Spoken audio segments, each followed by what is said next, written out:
Mapagpalang araw po sa ating mga viewers, lalong-lalo na sa ating mga SSS members. Welcome sa aking YouTube channel.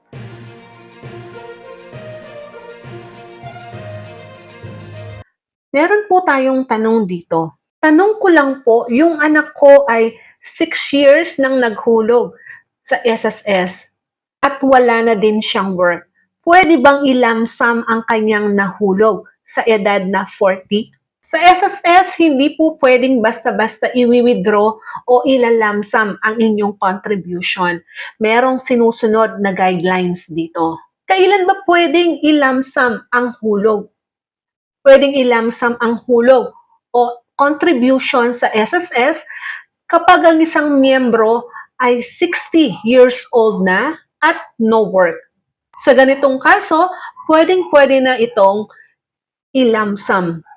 Take note lang, pwede siyang ilamsam kapag ang hulog ninyo ay less than o mababa sa 120 months contribution. Sa edad na 65, may trabaho o wala, pwedeng-pwede na rin itong ilamsam.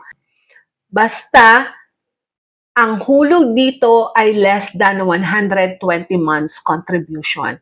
Kasi kung meron kang at least 120 months contribution sa SSS prior o bago sa semester ng inyong pagre-retiro, ang makukuha dito ay pension. O ang retirement benefit na makukuha ninyo sa SSS ay nakadepende kung ilan ang hulog ninyo. Hindi po nakadepende sa inyo kung ano yung gusto ninyo. So sa madaling salita, hindi pa pwedeng ilamsam kasi wala ka pa sa edad na 60. At kahit na no work, kailangan niya munang maghintay ng 60 years old.